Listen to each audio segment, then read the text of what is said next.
Hey everyone, what's up? It's Wes. So this time we're talking about something that is near and dear, or maybe not so much, to every artist or creative person's just their workflow, which is motivation. How do you stay motivated? If you're doing this as a career, even if you're doing this as a passionate hobby, yeah, some days it's easy to wake up and get going, but other days, not so much. So, what I'm going to share with you in this video is two quotes that I really go back to and I kind of frame my entire professional work ethic on to help me stay motivated. And it's something that, hopefully it works for you, but I'd like to also know what makes you stay motivated. I mention it a little bit later, but there's that old saying that things like motivation and inspiration, amateurs wait for inspiration, but professionals get to work. So we're going to talk about that type of thing in this video. And yeah, I'm excited to get started. It's tough to stay motivated, but hopefully with a certain outlook and a certain mentality, you should be ready to rock and roll every single day. So let's get started on the time-lapse video, and yeah, we'll see you soon.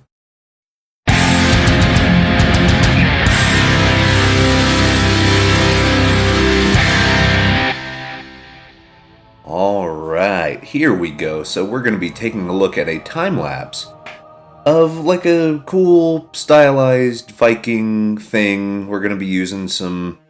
my plan for this one was to work primarily in black and white, get the look that I wanted, then add in kind of a gradient map and color overlay to add a little bit of mood to it. I've been on a big orange and purple kick lately. So I think that's what we're going to be doing near the end for the finishing touches, as it were. But anyway, this video is going to be about motivation. And, there's a lot of, I know the past like 2 or 3 videos have been kind of navel-gazing, introspective, what is this whole art thing, man? But at the end of the day, you have to find a way to stay motivated, and I'm here to tell you that you got this. Whatever you're working on, you got it. Just keep grinding. It is a grind, but that's why it's a job. That's why it's work. That's why, if it was easy, everybody could do it. It would hold no value, and you wouldn't be able to get gigs. But, yeah, we're very much alike, and so keep working. I actually got an email about 30 minutes ago from a game company doing a type of job that I've never done before. And of course I need to go through the process of applying and going through the conversations with the studio heads and stuff like that. But hey, it's another opportunity. And even if they don't necessarily take me because I may not have all the experience they're looking for, I'm still going to reach out. Trust me, I have a collection of rejection letters. I actually do. I have a folder of rejection letters from other game companies and studios and all that stuff. But I keep them. And I keep them as part of my motivation. And, I'm kind of, a crazy Irishman at a certain level. So, vengeance is good. This is going to turn into a terrible advice video. No, but like... that whole thing of like, oh man, don't tell me I'm not good enough. I'll show you who's not good enough. And you use that as motivation. You use that as sort of a, and it's not really to blast on any one person or company or like whatever, but, it's just to give you that sense of fire in there. But there's actually less aggressive ways to go about motivation. Maybe I should cover those instead of like, go shadow box outside and blah, No, be a good person first and foremost. But anyway, there's 2 main quotes, and I want to discuss both of these. That I know where one of them came from, but I can't remember where the other one came from. But it's been so as part of my psyche for like a decade or more. And I want to share them with you because I think if you just keep these in the back or maybe even the front of your mind, I think good things could happen. So the first one, and the one that always sticks with me, the one that I always go back to because it steers the ship, it sort of puts me back in the mind frame that I need to be in order to be my best creative self, is the quote is, "Be so good they cannot ignore you." So just think about that. Be so good they cannot ignore you. Make images, and whether you're a composer or a painter or like a 3D modeler or whatever, make stuff that is so cool and so good to you that once you put it out there, it's going to turn heads. Now, what does that mean? You got to know your fundamentals. You got to practice. I know I have to practice. I talked about it a little bit on Twitter yesterday. There was one of those memes going around. I think it was Flynn from Tangled. It's that picture of all the swords being held up at him, and he has that smirk on his face. And someone was like, "Hey, art Twitter, what's your hot take that makes people do this? You know, like hold the sword up to your neck."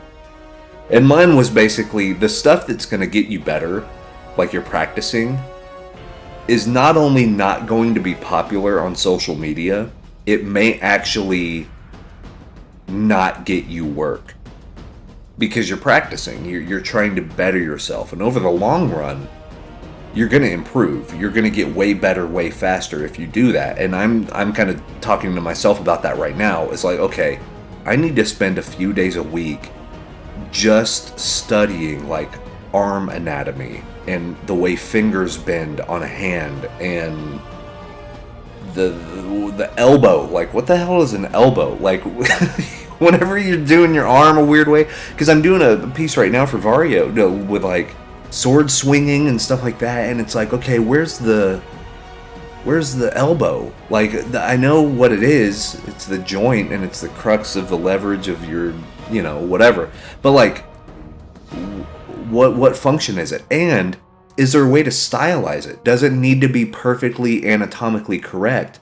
Because, looking at your hand, even if you draw or paint a hand correctly, it still looks wrong. Because hands are weird. They're just weird. And some of the best looking hands I've ever seen are super stylized, like manga, anime, Marvel, DC comic, illustrative, completely fabricated, not realistic hands. But they look good. So what is it? Is it realistic? Or is it stylized? Like, what is the better way to go? I don't know. But see, that's where you start getting down the rabbit hole, and you need to try stuff. And through those repetitions, through the reps of doing that stuff, you're going to get better. And then hands won't be a problem. Noses won't be a problem. Facial structure at any angle, under, over, all around, that won't be a problem. And you're going to get more confident, which then leads you to make cooler, more dynamic work in whatever you're doing. And then you're going to be so good, they can't ignore you, right? Any idea you come up with is going to look like gold, a spicy meatball. Like, that's what you're going to be working with. And it's going to be so cool that people want to work with you. So that's part of my motivation. I know what I need to do to get to that level. It's just, you need to, toughen up and just do the stuff that might lose you followers. It might not get you work. Now, and I did post, okay, there's going to be a difference between the stuff that's going to make me better and the stuff that gets me jobs. That's just the reality of it.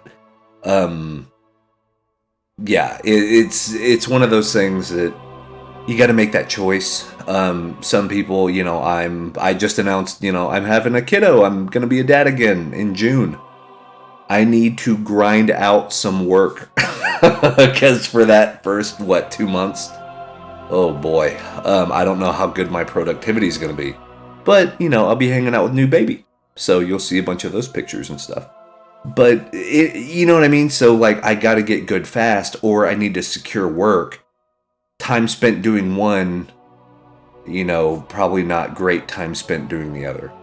So either I can get better, or I can get work. And right now I need to get work. So that's where we're at. So That first quote is going to be so good they cannot ignore you.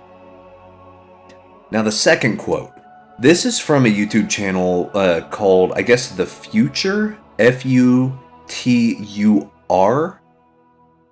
which they're kind of a design house. They do graphic design, they work on commercials, branding, big marketing campaigns and stuff.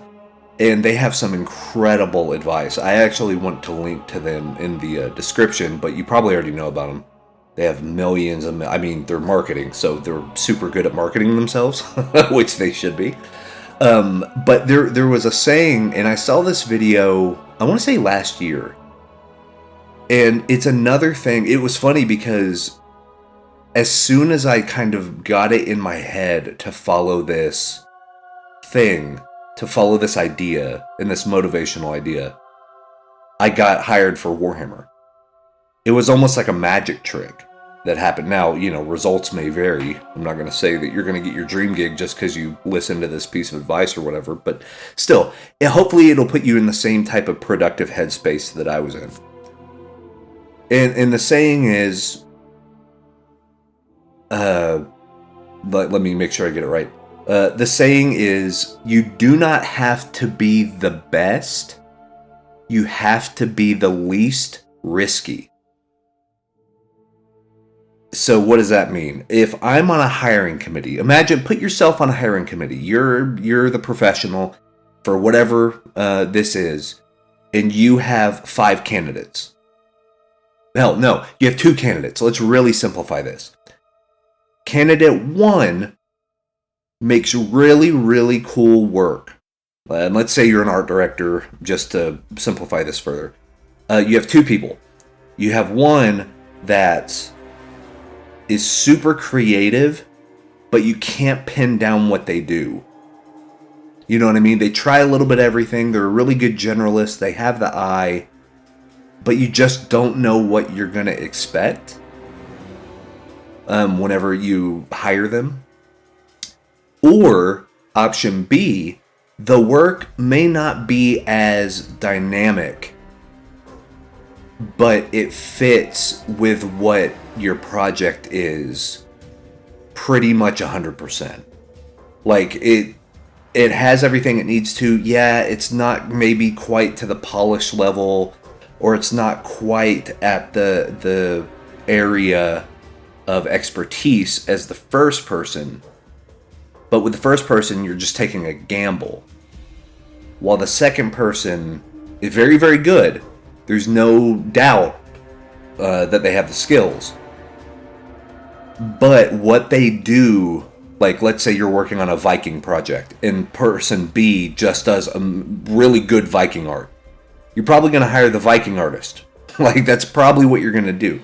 And you don't have to be the best. You don't have to be just jaw-droppingly good. You need to be the least risky. So it's a safer bet to go with the artist that may not be as accomplished with their technicalities, but they understand the story you're trying to tell or whatever. Like that to me makes sense. If I was a studio head, I would go with a safer bet rather than like a renegade, or rather than like a maverick, like somebody that could come and completely, they're going to blow the doors off. But what if you just need stability? What if you need something that this person's going to get the job done, they're going to get it done well and on time, and give us pretty much exactly what we need?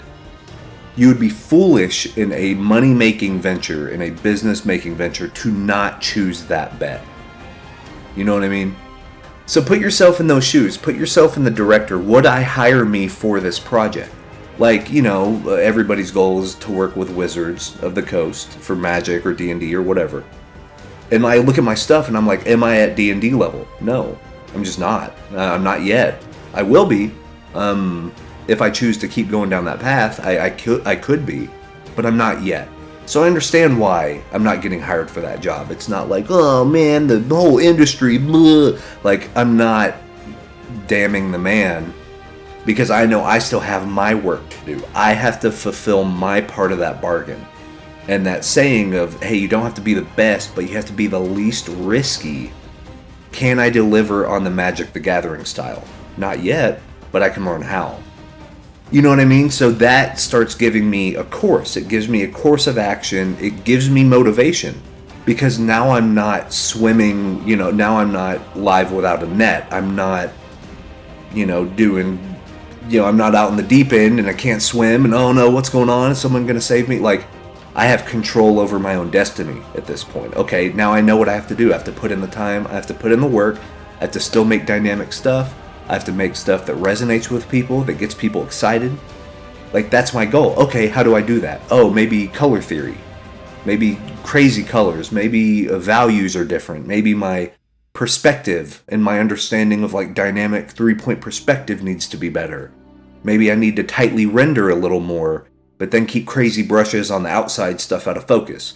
Like you give yourself exercises and you give yourself ways that you might be able to grow and push forward to get closer to that goal of being so good they cannot ignore you. So if you're both, if you're the least risky and you're so good that your stuff came across this table even without you having to apply for it, that's money. Oh my gosh, you are worth your weight in gold. You're going to write your own paychecks. Like, I'm not there yet, but that's my goal. I want to make stuff that is so rad that people see it and they're like, dude, I will get you hired right now. Like, they will call me instead of me having to go look for jobs. That's the goal. And still got a ways to go on it. Still now come June, I'm actually going to be in my, one baby's going to be here in June, but that'll be my, the end of my first official year of being a freelancer full time. So that's a good, maybe I'll do a year retrospective video, talk about the projects that I was able to work on and opportunities and stuff like that, and maybe what art goals and all that stuff is. So that might be coming down the pipe. I'm not sure. But for this one, I just wanted to talk about motivation. What motivates me? But those two sayings are things I always go back to, and I always feel like they have the most power over my motivation. There's another saying that, as far as like inspiration and stuff, that amateurs wait to be inspired and professionals get to work. And just do it, man. Just go for it. Just put in the hours, put in the time.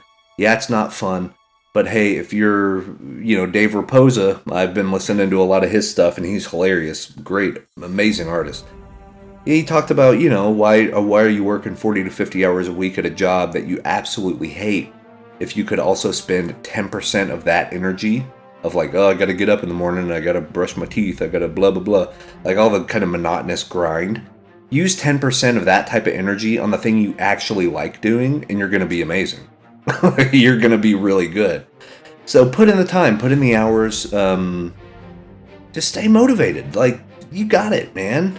It's a journey. It's a long form thing. Like I said, I had no idea a game studio would reach out. And, this is more for like a 3D generalist type position. And I don't do 3D. So why they contacted me, I'm not necessarily sure. But hey, let's go. Who cares? Like, let's go for it. If they liked what they saw a little bit, hopefully I can show them something, and even if I'm not a good fit for that 3D part, if a 2D part comes down later down the line, maybe they'll think of me still. You know what I mean? So just hedge your bets. Be a safe bet. Be somebody that studios or clients or art directors can count on, and they can count on to get work done promptly, on time, early, hopefully, and just do your part. Just be the least risky.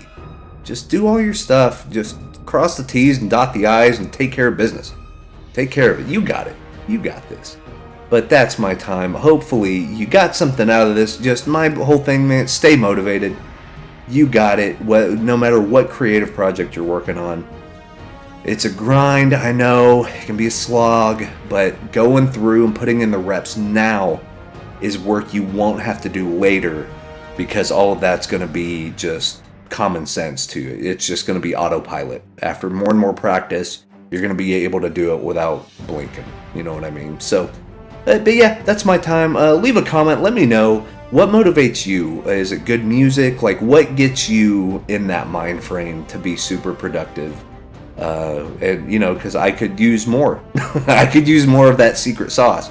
Whatever you're using, I'll order 3 of them. You know what I mean? So that's it for me. Let me know what you think in the comments. Thank you all so much for the support. Hopefully you dug this fun Viking thing.